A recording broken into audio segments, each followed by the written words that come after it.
추수감사주의 되죠. 추수감사주의 그러면 감사예요, 감사. 하나님께서 오늘 이 순간 이 자리에서 예배드릴 수 있도록 인도하신 것이 감사하고, 또 그간 주신 은혜에 감사하는 마음으로 오늘 맞이해야 합니다. 인간적인 표현이 감사예요. 그러니까 인간과 동물의 차이점이 뭐냐 그러면 감사를 표현할 수 있는 게 인간이에요. 동물은 그 감사를 표현을 안 해요. 성경에서 감사하는 말은 명사가 아닌 동사 또는 동사적 의미로 쓰이고 있어요. 그 대표적인 예로 보면 다윗을 하나님께서 감사할 줄 아는 자라고 얘기해요. 그래서 우리 인간이 감사할 줄 알아야 돼요. 하나님께서 우리를 창조해 주신 걸 감사해야죠. 그와 마찬가지로 그 다윗은 그 시와 찬미가 그치지 않는 것은 그 삶이 안정적이었다는 얘기예요. 그 삶이 안정적이었다, 이것은 그 평안한 생활을 할 수 있었다, 이거예요. 그래서 우리 삶이 안정적일 때 우리에게도 평안이 오는 것이죠. 인생에서 평안과 기쁨은 어디서 오냐? 우리 마음에서요. 안정된 마음을 우리가 가지고 있을 때 기쁨과 평안이 오는 거예요. 우리가 감사하는 마음이 없으면 마음이 안정이 없어요. 늘 불안하죠. 이것도 불안하고 저것도 불안하고. 이 불안한 마음, 이 또한 감사의 마음이 없어요. 감사가 없으면 가장 문제가 뭐냐면요, 불만이에요. 불평, 불만이 먼저 나와요. 그래서 우리가 감사하는 마음이 있으면 불평, 불만이 없어요. 그 이스라엘의 역사를 살펴보면 감사와 축제예요. 그래서 시온에 대한 감사, 두 번째 성전에 대한 감사, 하나님 인도하심과 보호하심의 감사, 이스라엘 백성들의 감사는 하나님과 계약적인 관계, 하나님께서 너희에게 언약을 주신 것에 대한 감사. 우리 역시 이제 보세요. 우리도 하나님의 자녀가 됐으니까 우리 마음속에 늘 이런 감사가 있어야 돼요. 이와 같이 감사하고 매사가 감사해야 돼요. 내가 살아있는 거에 감사, 오늘 주신 거에 감사, 오늘 무사히 보는 거에 감사, 또 하루를 맞이한 거에 감사, 이런 감사가 있어야 돼요. 감사의 참 뜻이 뭐냐? 인간의 그 본심에서 우러나오는 것이 감사의 의미다 라고 성경은 말해요. 그래서 다윗은 시편 42장 9절에 보면 낮에는 여호와께서 그의 인자하심을 베푸시고 밤에는 그의 찬송을 불렀다라고 그래요. 그래서 우리는 늘 마음속에 기쁨이 있으면 나도 모르게 흥얼거려지잖아요. 다윗은 그랬대요. 그래서 생명을 주신 하나님께 늘 기도했다 라고 고백했습니다. 미국 신학자 리차드 리버라는 그런 기독교의 윤리를 가문의 윤리라고 그랬어요. 감사와 은혜의 윤리다 이거죠. 그래서 크리스천은 어떤 명령이나 누구의 강요, 의무가 아니라 하나님의 은총에 대한 우리의 반응이 그 감사로 나타나야 한다라고 얘기했어요. 그래서 우리 삶이 감사로 나타날 때 누구라고요? 하나님 자녀라는 걸 알 수 있다는 얘기죠. 지난주도 말씀드렸지만 우리가 사랑이 없으면 하나님의 자녀라는 표식이 없는 거예요. 우리가 사랑이 우리 안에서 드러날 때 하나님의 자녀이고 하나님을 믿는 자라는 거예요. 두 번째, 우리가 우리 안에서 감사가 우러나와야 된다 이거죠. 늘 감사한 마음이 없으면 결국에 하나님의 자녀로서 그 척도, 인간의 본 모습을 사실 볼 수 없다 이거죠.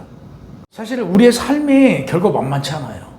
우리가 이 땅에 살아가는 건 이 삶이 만만치 않아요. 그러나 그 삶을 이길 수 있는 게 뭐냐? 감사예요.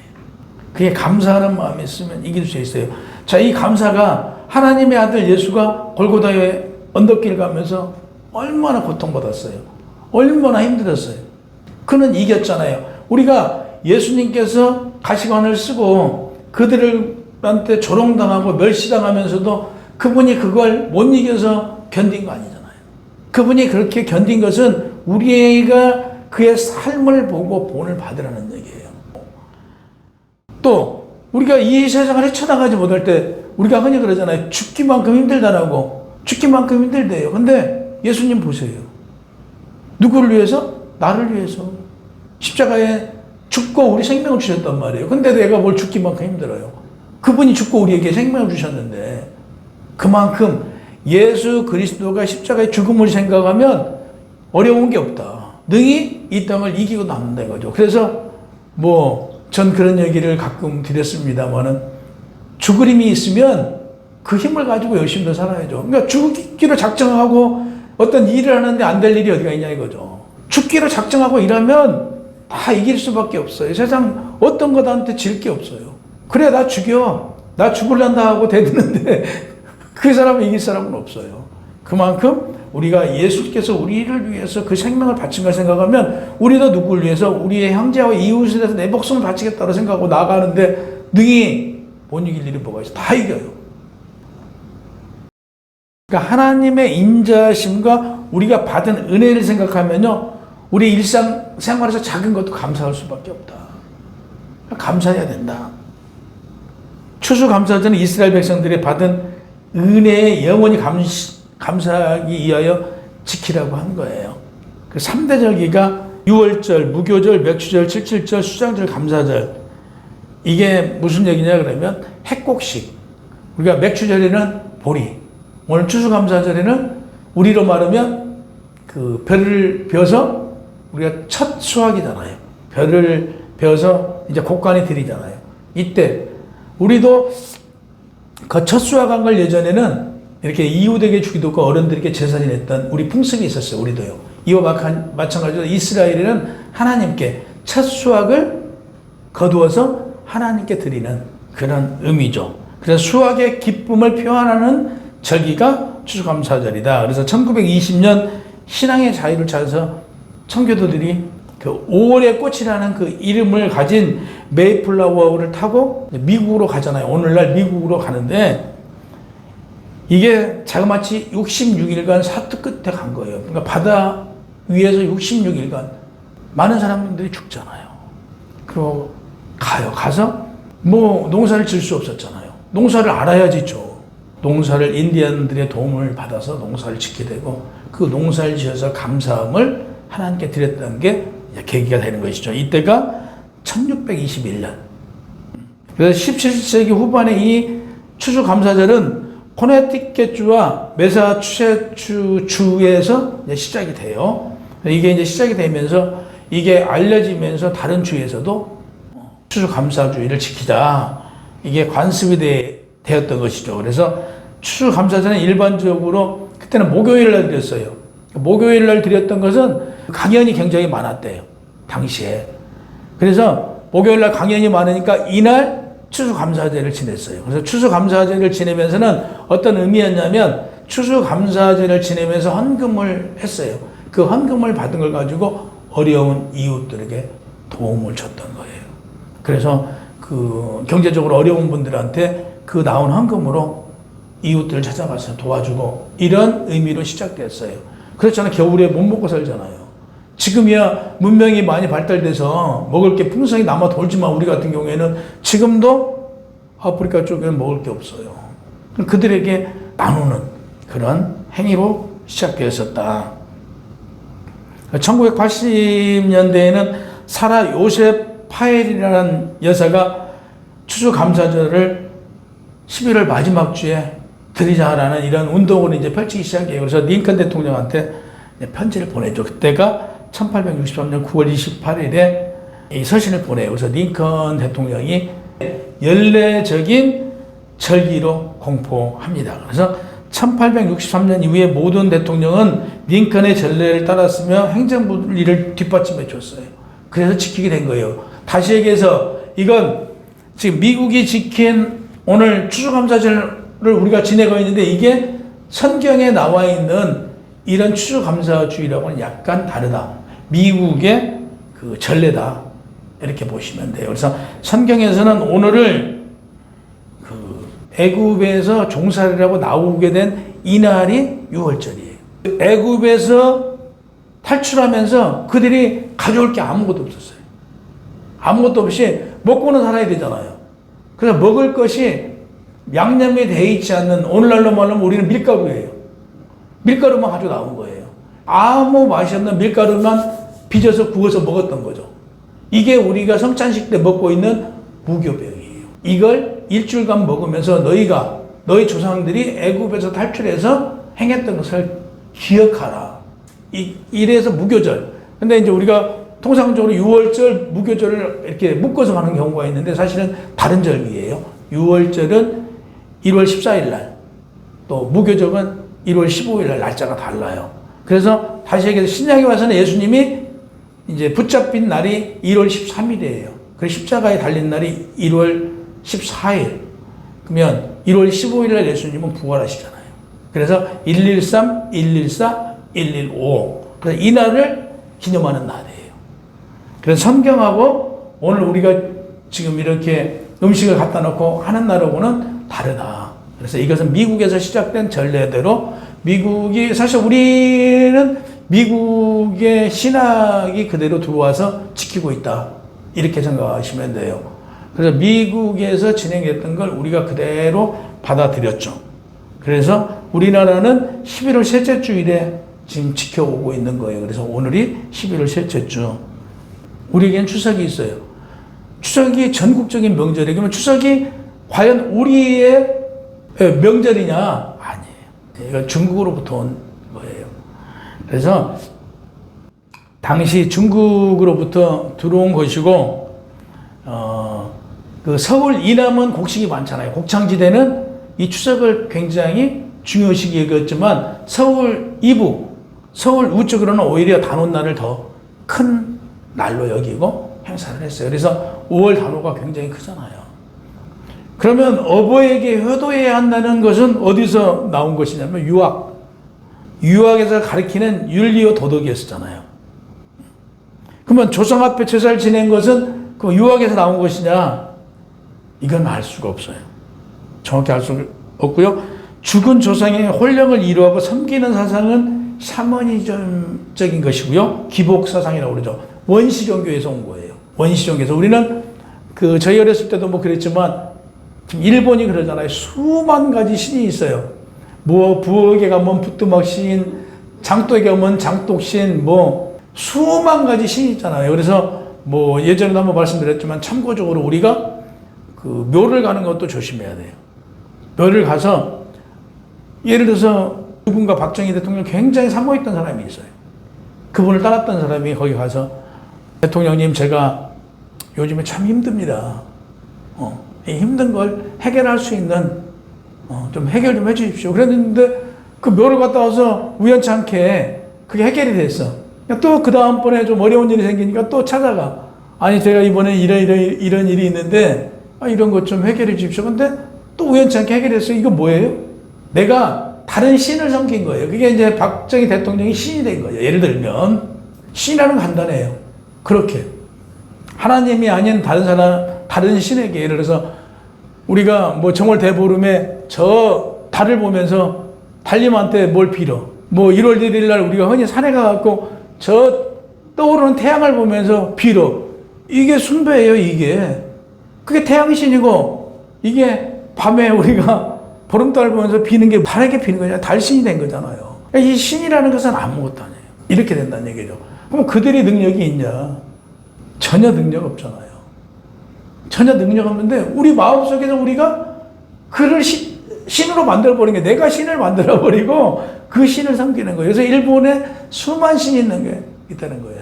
심지어 사람이 신체를 두고 그 신으로 삼고 있잖아요. 일본은. 그 정도.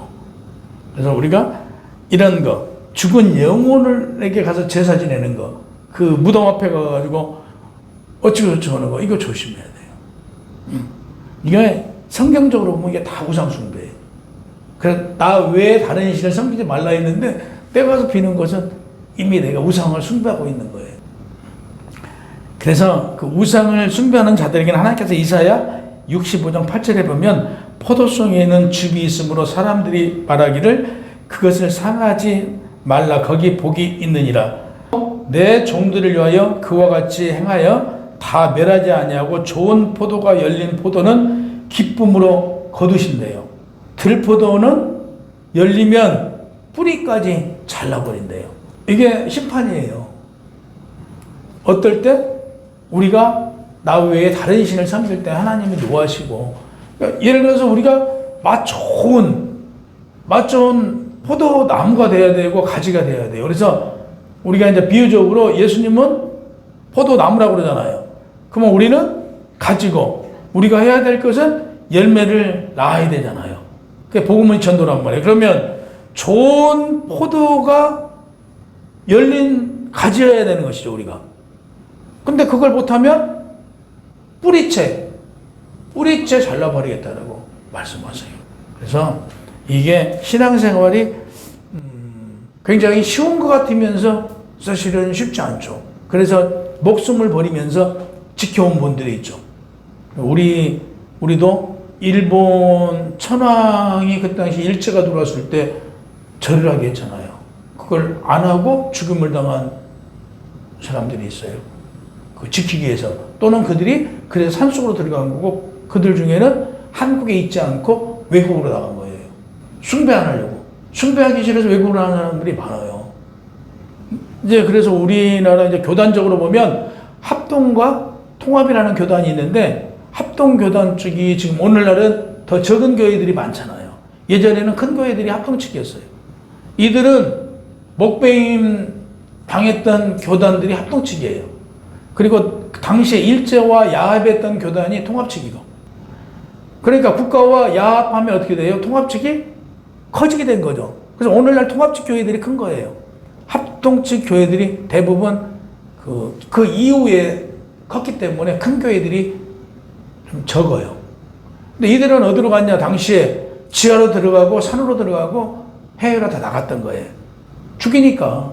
이렇게 돼서 오늘날 우리 교회가 일제시대 이후에 통합이 주도권을 잡았다. 그래서 통합이 이끌고 가고, 지금도 뭐 통합 합동이 제일 큰 교단이지만 아무튼 그런 유래가 있었어요. 그래서 그 신앙생활은 쉬우면서도 결코 쉽지 않다. 가장 우리가 주의해야 될 것은 나 외에 다른 신을 섬기는 거예요.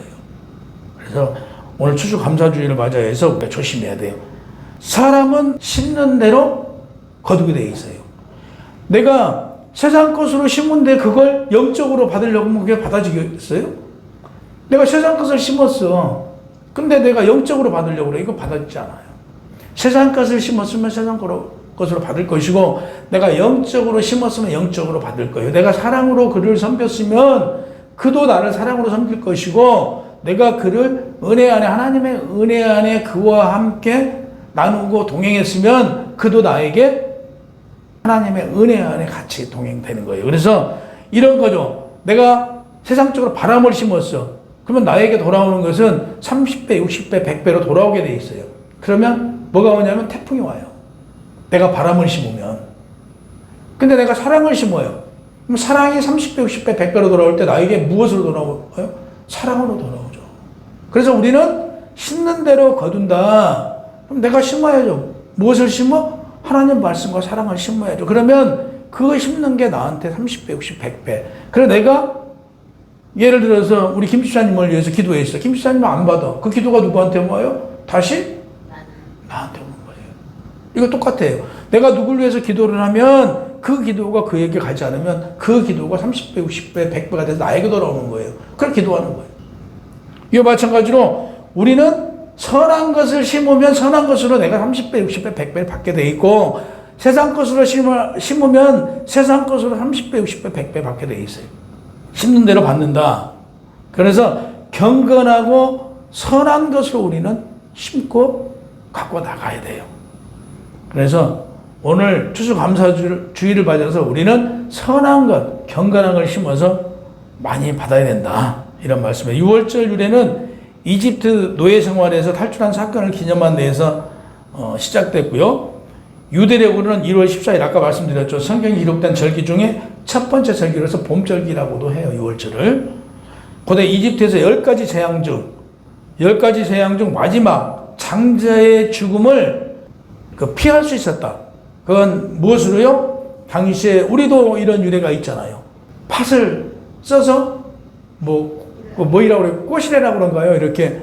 그러듯 이때는 짐승의 피로 문설주에다가 발랐어요. 그래서 문설주가 발라져 있는 곳은 하나님께서 거기는 다 사망으로부터 피하게 해준다고 그랬어요. 그래서 장자들, 그러니까 그 사람만이 아니고 짐승까지도 처음에 난 모든 것들은 다 죽였어요. 이때 죽였는데 하나님께서 그 하나님의 자녀들은 살 수 있도록 도와주셨다. 이걸 기념하기 위해서 6월절, 아까 말씀대로 무교절은 그 탈출해서 가면서 먹을 게 없었어요. 그래서 그 먹는 것을 무교절이라 한다. 그러면 이어서 맥주절은 아까 말씀드린 대로 맥주감사주일은 77절이라고도 해요.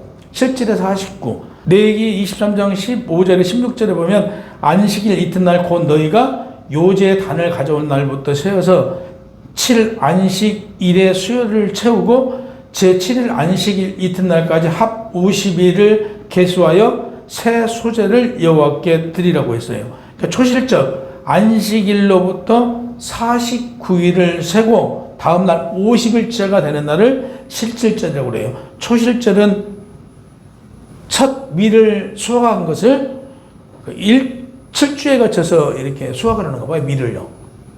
7주에 거쳐서 수확하고 그 수확의 기쁨을 기념하는 날이 맥주절이다. 이렇게 참고하시면 될 것 같아요. 그래서 오늘날 한국교회가 지키고 있는 맥주 감사절은 성경적 뿌리를 찾는다면 수장절 또는 초막절. 그래서 아까 말씀드렸죠. 우리가 곡식을 가을에 거두어서 예전에는 곡간에다 드렸잖아요. 이와 당시에 그 이스라엘에도 유대에도 그 9월, 10월에 곡식을 거두어서 이렇게 보관했던 그 수장절 이와 비슷하다. 그래서 출애굽기 23장 수장절은 레위기 23장의 초막절로 불리기도 해요. 그래서 수장절, 초막절이 오늘 우리가 지내고 있는 추수감사주일하고 가장 유사하다라고 생각하시면 돼요. 그래서 오늘을 그래서 뭐 많은 데서는 그 날짜를 바꿔야 된다라고 주장하기도 해요. 우리에 맞춰서. 그래서 우리가 수확을 거둘 때가 뭐 비슷하긴 해요. 지금 이번에 벼들이 우리도 몇 월 달에 거둔가요? 한 10월 정도인가요? 9월, 10월? 그러죠. 유대인들과 같이. 그래서 땡겨야 된다. 11월 이때는 늦다. 늦다라고 지금 일부 신학자들과 교계에서도 바꿔야 된다고 그러는데 뭐 이게 또 쉽지 않고 지나가고는 있는데 현실적으로 맞잖아요. 그 10월경에 우리가 첫 수확, 벼를 베어서 이걸 해야 된다. 레위기 22장 33절 34절이면 여호와께서 모세에게 일러 가라사대 이스라엘 자손에게 고하여 이르라 7월 15일은 초막절이니 여호와를 위하여 7일 동안 지킬 것이다 라고 했어요. 그래서 성경이 이 절기 때는 한 해의 마지막 연종이라 불렀어요. 이 시기는 가나안 농사절기의 마지막 때를 의미하며 오늘날 우리가 사용하고 있는 태양력의 9월 10월 사이에 이 시기를 수확물로 올리브, 무화과, 포도 그리고 종려나무 열매들을 주로 이루었다. 그래서 이스라엘 백성들은 이 수확 시기가 되면 들녘의 임시의 수확집을 친 거예요. 그래서 초막절이라고 부른 거예요. 그래서 우리도 그러잖아요. 농사 짓는데 그 집들이 있잖아요.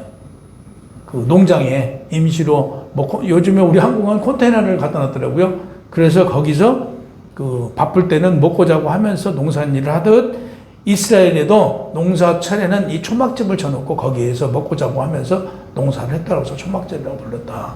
수장절 그러면 말씀드린 대로 거둔 걸 창고에다가 두는 걸 수장절이라고 했다. 그래서 하나님께서 이러한 가나안의 농경 시기에 하나님 절기를 정했으며 그리고 하나님께서 수확과 저장하는 것을 기념하기 위하여 수장절이라고 불렀다.